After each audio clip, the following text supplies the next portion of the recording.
가끔씩 성도님들께서 저에게 이렇게 말씀해 주십니다. 목사님의 자녀들을 보니까 목사님을 꼭 닮았어요. 이런 말을 해주시면 제 마음이 얼마나 기쁘고 즐거운지 모릅니다. 아이가 태어났을 때 말이죠. 아이를 뚫어지게 봅니다. 보고 또 봅니다. 왜 보는 것입니까? 얼마나 나를 닮았나 이거 보는 거죠. 코가 나를 닮았나, 귀가 나를 닮았나, 내 눈매를 닮았는가 하고 열심히 보고 있는데 옆에 있는 사람이 애기 얼굴이 아빠 얼굴이랑 똑같네 이 말을 했으면 그냥 아빠는 그냥 뿅 가는 것이죠. 하나님과 우리와의 관계도 그렇습니다. 우리가 예수님을 영접하게 되면은 하나님은 나의 아버지가 되는 것이고 나는 하나님의 자녀가 되는 것이죠. 그랬을 때 하나님 아버지께서는 우리를 보실 때에 이러한 마음으로 보시는 것이죠. 이제 네가 나의 자녀가 되었는데 나와 닮은 모습이 어디에 있을까? 우리 주님은 그 닮은 모습을 어디에서 찾을까요? 키 큰 것을 찾을까요? 키가 작은 것을 찾을까요? 외모에서는 찾지 않을 것입니다. 우리 하나님께서 우리를 보실 때에 나와 닮은 모습이 어디에 있을까 했을 때에 우리의 마음을 보시면서 우리의 중심을 보시면서 하나님 아버지와 닮은 모습을 찾게 될 것입니다. 우리가 과연 하나님의 마음을 닮은 마음일까요? 좀 부족해요. 우리는 하나님의 마음을 더 담고자 해야 됩니다. 하나님의 마음을 담기 위해서는 어떻게 해야 됩니까? 하나님 아버지의 마음을 완벽하게 닮으신 분이 있습니다. 누구입니까? 바로 하나님의 아들 예수 그리스도입니다. 그러므로 우리는 날마다 예수님을 바라보아야 됩니다. 예수님을 바라보게 될 때에 내 마음이 주님의 마음을 담게 될 줄로 믿습니다. 오늘 우리가 읽은 마태복음 17장 말씀을 읽어보니까 이때부터라고 하는 표현으로 시작되고 있습니다. 이때부터란 무슨 뜻입니까? 예수님의 공생애가 시작한 이때부터 이러한 뜻입니다. 마태복음 1장, 2장, 3장을 읽어보면 예수님에 관해서 이야기하는 것입니다. 예수님께서는 아브라함의 후손으로 오신 분이시며 다윗의 후손으로 오신 메시아라고 기록되어 있고요. 마태복음 3장에서는 세례 요한이 예수님에 대해서 말씀하고 있습니다. 나는 여러분들에게 물로 세례를 베풀지만은 예수님이 오시게 되면은 예수님께서 성령으로 세례를 베풀 것이다라고 말씀해 주고 있습니다. 또한 그분이 주님이시라고 한다면 나는 주님의 오시는 길을 닦는 자입니다 라고 하면서 세례 요한이 예수님을 소개하고 있습니다. 그런데 마태복음 4장부터는 예수님의 공생애가 시작되면서 예수님이 직접 내가 누구인가를, 내 마음이 어떻다라고 하는 것을 분명하게 공생애를 시작하면서부터 보여주고 있는 것입니다. 예수님의 행위를 통하여서, 예수님의 말씀을 통하여서 내가 누구이고 나의 중심이 어떻고 내 마음이 어떻고 내 열정이 어떤지를 마태복음 4장을 통해서 가르쳐주고 있습니다. 이때부터 우리 예수님이 보여주신 아름다운 행위의 모습은 어떠한 모습입니까? 예수님은 우리를 찾아와 주시는 예수님이십니다. 우리가 실패했을 때, 우리가 낙심했을 때, 우리의 몸이 약할 때, 나의 힘이 다 떨어졌을 때 세상 사람들은 점점 내 곁을 떠나게 됩니다. 어쩌면은 내 가족들도 내가 연약해졌을 때, 내가 힘이 들었을 때, 내가 힘이 없을 때 내 곁을 떠나게 될 줄 모를 것, 떠날 수도 있을 것입니다. 그렇지만은 우리 주님께서는 내가 연약할 때, 내가 부족할 때, 내가 힘이 없다고 생각될 때에 나를 찾아와 주시는 놀라운 주님이신 줄로 믿습니다. 오늘 본문에도 보면은 예수님께서 베드로를 찾아와 주셨고 안드레를 찾아와 주셨습니다. 예수님께서 베드로와 안드레 이 어부들에게 찾아왔을 때가 언제입니까? 베드로가 밤새도록 그물을 던졌지만은 물고기 한 마리도 잡지 못한 실패의 때에 우리 주님께서 찾아와 주셨습니다. 이렇듯 우리 주님께서는 내가 연약했을 때, 내가 못났을 때 네가 나에게 와라 그렇게 말씀하시는 분이 아니고 내가 먼저 찾아가 주시는 놀라운 주님이신 줄로 믿습니다. 여러분, 우리가 부부관계 속에서도 내가 먼저 찾아가야 될 줄로 믿습니다. 당신이 나한테 언제 찾아오는가? 당신이 나에게 언제 말을 걸어주는가? 한번 두고 보자. 누가 이기나 해보자. 이러면은 주님 닮은 모습이 아닙니다. 내가 먼저 말을 걸어야 되고 내가 먼저 찾아갈 때에 주님 닮은 아름다운 모습인 줄로 믿습니다. 주님께서 찾아와 주셔서 제일 먼저 찾아와 주신 그 사람에게 해주시는 말씀이 있습니다. 그 말씀은 바로 마태복음 4장 19절 말씀입니다. 그 말씀을 주목해보면 이렇습니다. 말씀하시되 나를 따라오라. 내가 너희를 사람을 낚는 어부가 되게 하리라. 예수님께서 사람을 찾고 또 찾으시다가 찾은 다음에 그 사람에게 제일 먼저 말씀해 주시는 것이 있는데 그것은 바로 나를 따라오너라. 내가 너를 사람 낚는 어부가 되게 하리라. 이 주님의 말씀 가운데는 주님의 마음이 담겨져 있고 주님의 열정이 담겨져 있습니다. 그러므로 우리는 이 말씀이 우리에게 어떠한 의미를 주는가 우리는 세심하게 살펴야 되는 것입니다. 그 의미가 무엇이겠습니까? 첫째로 그 말씀의 뜻은 주님을 따른다라고 하는 것은 영혼을 구원하는 일이다 라고 하는 것입니다.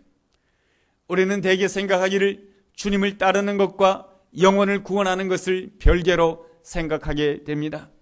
영혼을 구원하는 일은 목사님이나 하는 일이고 영혼을 구원하는 일은 특별히 전도의 은사를 받은 사람만 그 일을 하는 것이다 라고 생각이 되지만 오늘 본문 우리가 읽은 마태복음 4장 19절 말씀은 나를 따라오너라 내가 너를 사람 낚는 어부가 되게 하리라. 이 말씀은 바로 한 문장으로 되어 있습니다. 이 말씀이 한 문장으로 되어 있다라고 하는 것은 바로 주님을 따른다라고 하는 것은 사람을 낚는 어부가 되는 그 길이며 주님을 따른다라고 하는 것은 영혼을 구원하는 일인 줄로 믿습니다. 요한복음 4장 말씀에 보면은 예수님께서 우물가에 물을 깃는 한 여인을 발견하게 됩니다. 그 여인을 찾아가십니다. 사실 그 여인은 세상 사람들로부터 손가락질을 받는 사람이었고 왜냐하면 그 사람은 자신이 말하는 것과 같이 나에게는 남편이 5이나 있습니다 라고 말할 정도로 그 여인은 부도덕한 여인이었습니다. 동네 사람들과 어울리지 못해서 비록 정오에 대해서 뜨거운 대낮에 물을 기를 수밖에 없는 여인이 그 사마리아의 수가성에 있는 물 깃는 여인이었던 것입니다.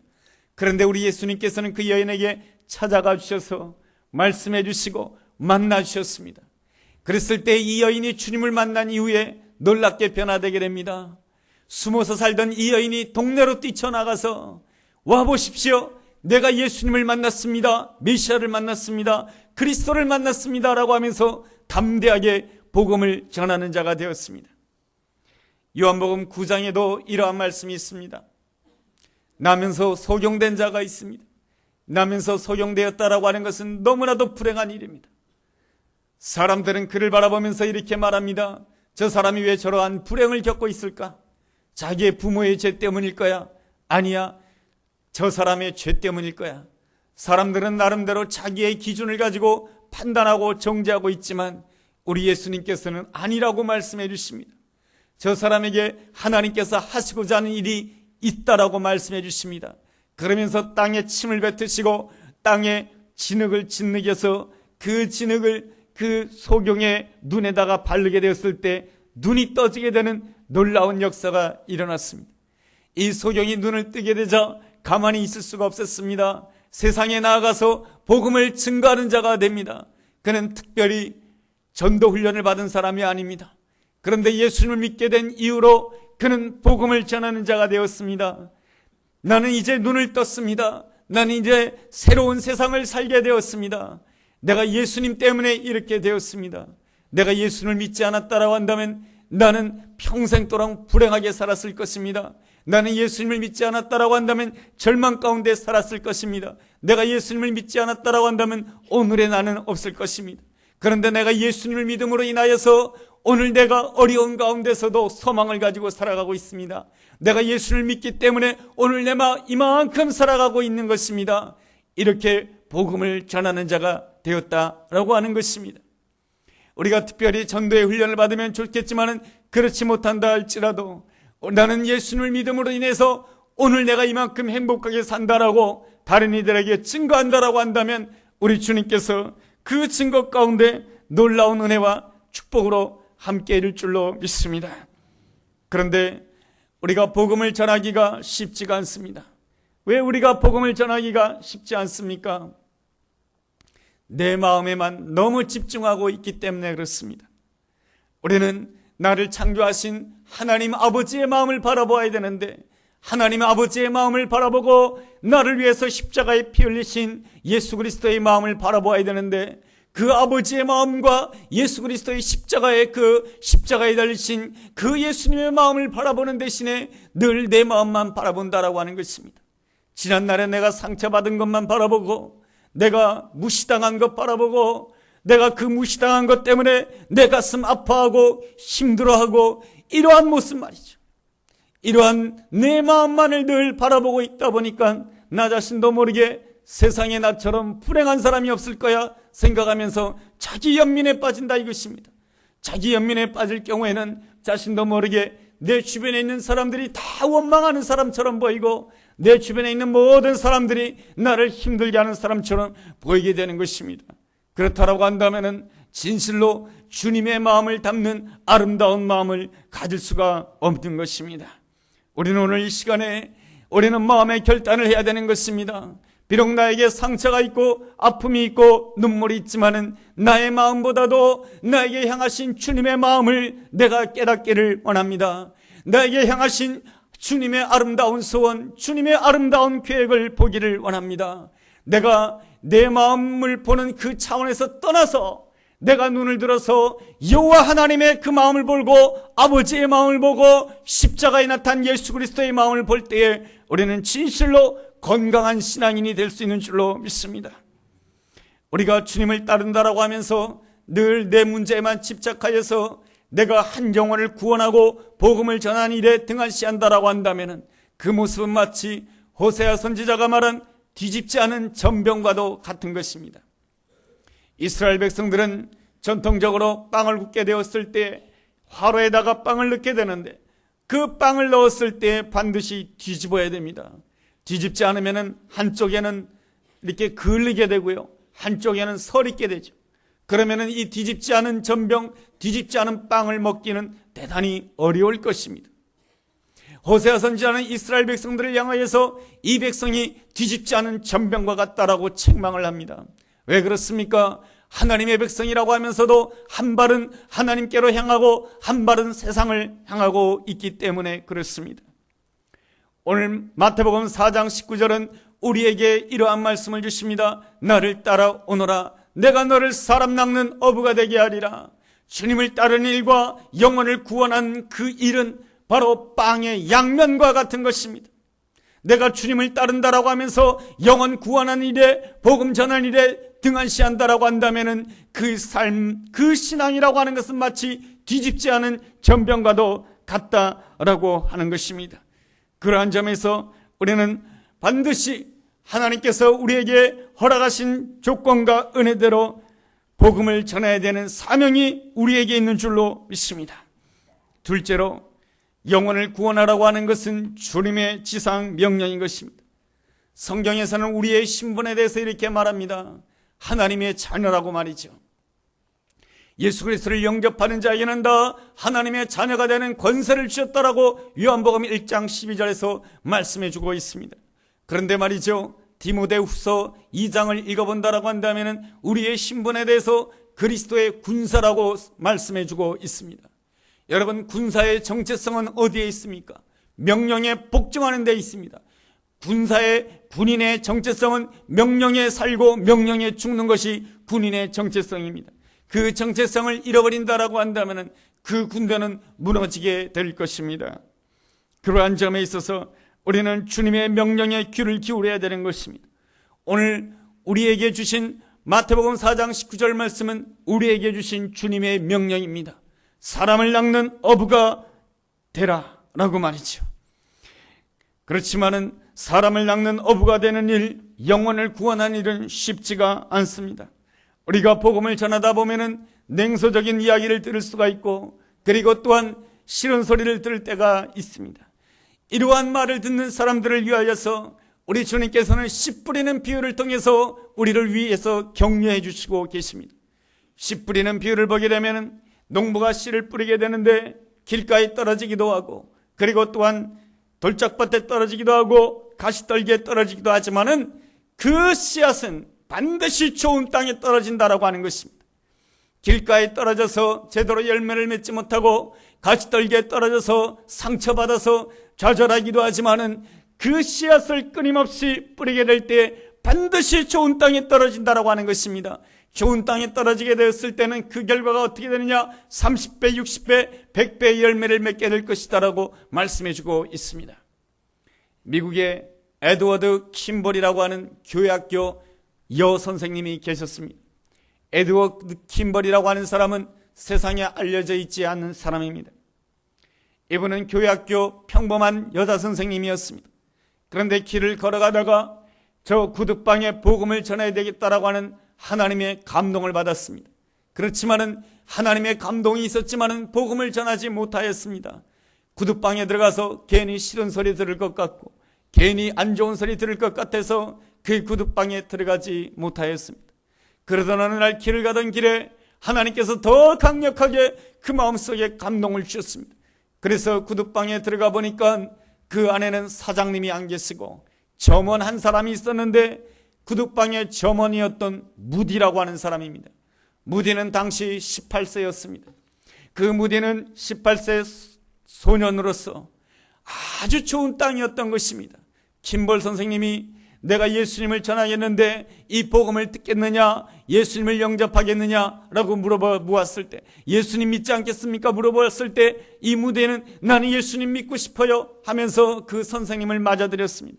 킴벌 선생님이 내가 너를 위해서 기도하고 싶은데 기도해도 되겠느냐 했을 때 무디 소년이 네, 기도해 주세요. 기도하는 그 순간에 그에게 성령이 임하게 되고 그 무디는 놀라운 부흥전도자가 되었습니다. 이 무디로 인하여서 미국 전역에 부흥의 불길이 일어났습니다. 그 놀라운 부흥의 불길이 일어남으로 인해서 무디는 지금 세상을 떠나고 없지만 지금도 미국 시카고에는 무디를 위한 박물관이 있고 또한 무디를 위한 무디의 그 신학교가 세워져 있습니다. 그 정도로 이 무디라고 하는 이 소녀는 너무너무 좋은 땅이었습니다.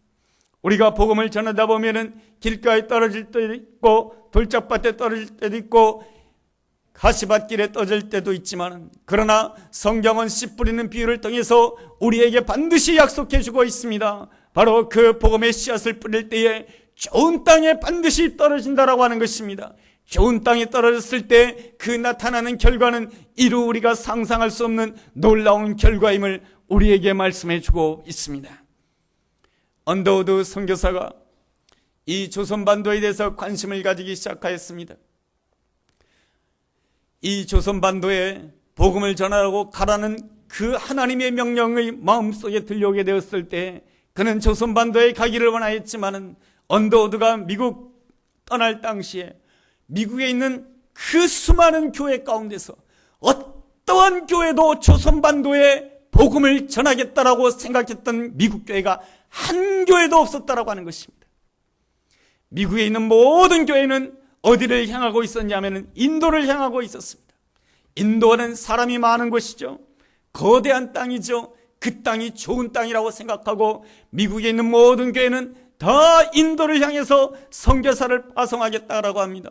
그래서 선교사를 파송하겠다라고 하는 그 교회를 찾아가서 내가 조선반도에 가서 복음을 전하기를 원합니다. 그러니까 그 교회에서 말합니다. 그 조선반도에 가지 말고 인도에 간다라고 한다면 우리가 당신의 선교비를 전적으로 지원해 드리겠습니다.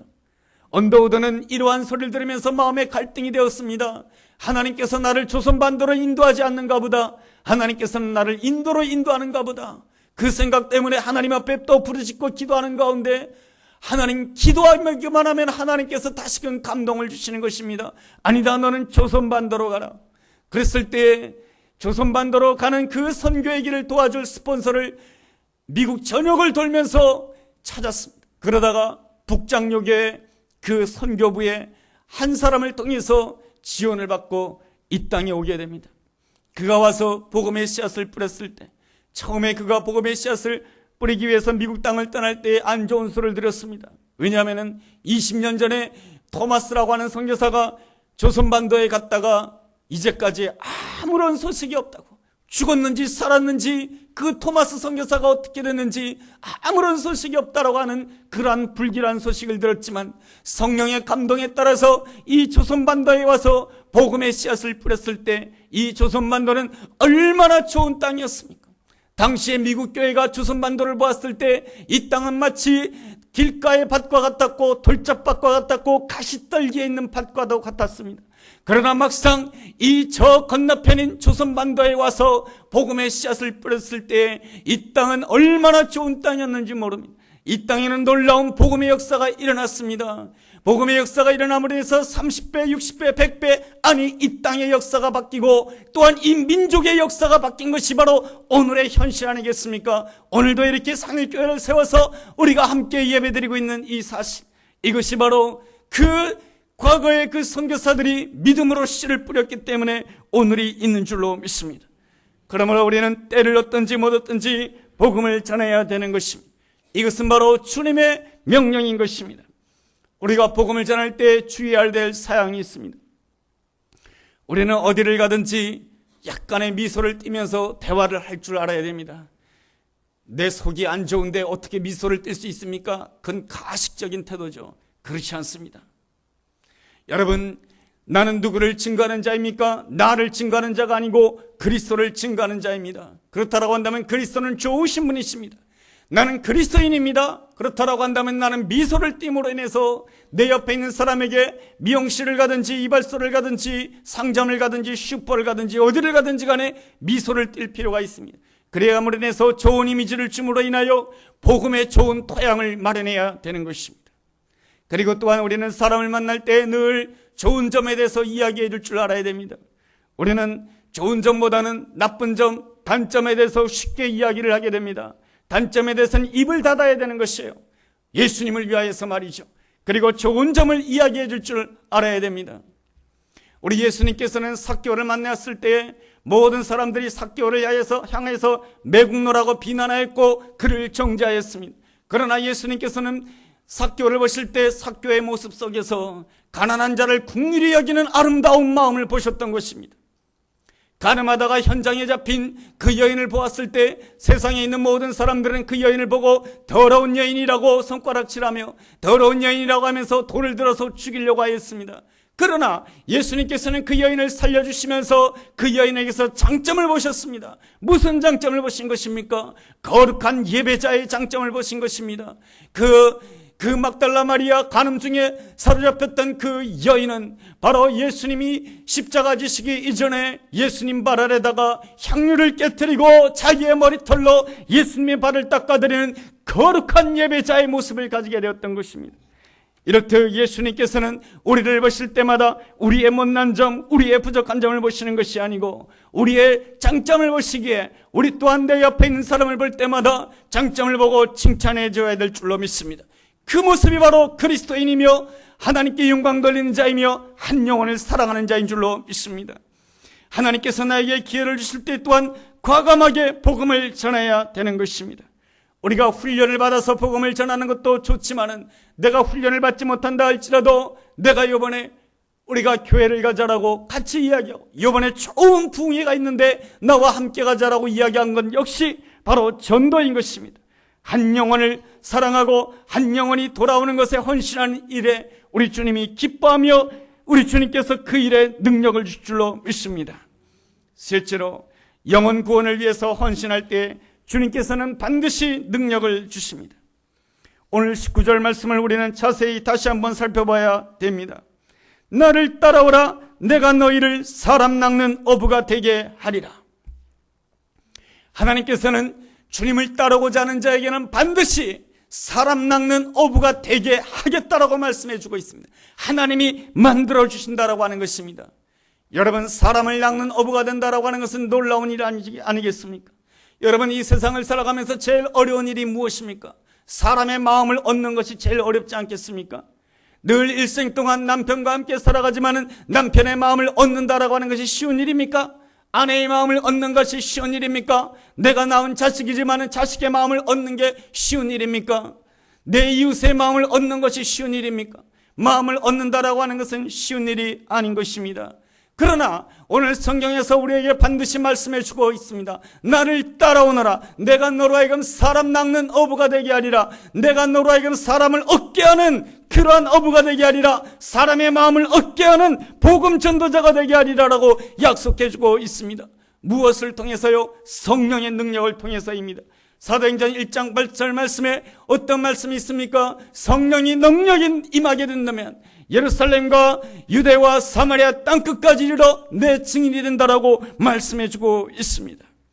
우리가 주님의 복음을 증거하고자 할 때 주님께서 능력 주시는 것입니다. 내가 사람의 마음을 얻을 수 없는 것입니다. 내가 전도할 수가 없어요. 성령의 능력을 의지해야 되는 것입니다. 우리가 복음을 전할 때 마음속으로 성령님 나와 함께 해주십시오. 그럴 때 사람의 마음을 얻는 자가 되고 복음을 전하는 자가 될 줄로 믿습니다. 복음에는 능력이 있습니다.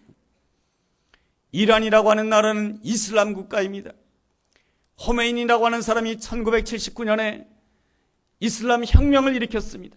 그리함으로 인해서 오늘날에는 정치, 경제, 문화 모든 것이 다 이슬람화가 되어 있습니다.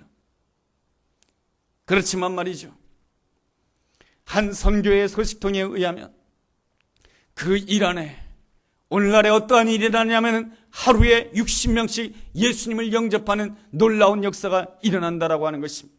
하루에 60명씩 예수님을 영접한다라고 한다면 산술적으로 계산해 보면 1년에 2만 명이 예수님을 영접한다라고 하는 것입니다. 이렇듯 복음에는 능력이 있습니다.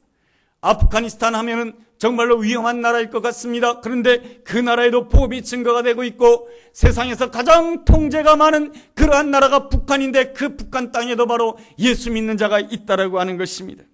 하나님의 관심은 항상 복음 전하는 곳에 있습니다. 그러므로 우리는 하나님의 마음을 품어야 되고 하나님의 열정을 품어야 되는 것입니다.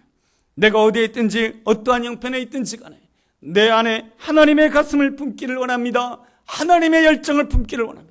내 삶 가운데 상처가 있고 내 삶 가운데 어려움이 있지만은 나의 마음, 나의 문제보다도 내가 하나님의 마음을 품기를 원하고 하나님의 가슴을 품기를 원하며 하나님의 열정을 품기를 원합니다 라고 고백하게 되었을 때 하나님께서는 우리의 삶 가운데 놀랍게 역사해 주십니다. 하박국서 2장 14절 말씀처럼 물이 바다 덮음같이 파도가 바다를 덮는 것 같이 성령의 파도가 우리의 가슴을 덮게 될 것이며 성령의 파도가 내 가슴을 덮고 성령의 파도가 내 가정을 덮고 성령의 파도가 우리 교회를 덮는다라고 한다면 반드시 여호와의 영광이 온 세상에 가득할 것이다라고 약속해 주고 있습니다.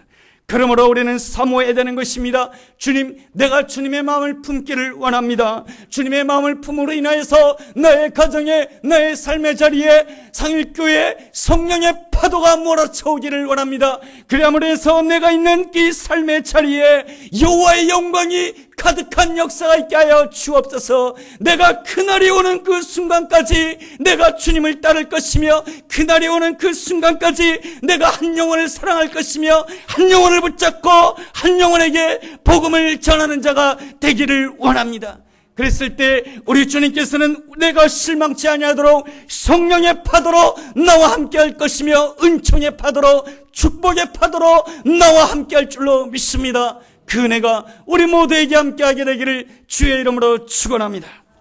기도합니다. 하나님 아버지, 하나님께서는 나를 보실 때마다 나의 모습 속에서 아버지 닮은 모습이 무엇인지를 보고 싶어하는 줄로 믿습니다. 이 시간 주님의 마음을 담기를 원합니다. 주님의 열정을 담기를 원합니다. 그래서 한 영혼을 구원하는 일에 헌신하는 저희들의 믿음 되게 하여 주옵소서. 그럴 때 우리 주님께서 우리의 삶에 성령의 파도로, 은총의 파도로, 축복의 파도로 함께할 줄로 믿습니다.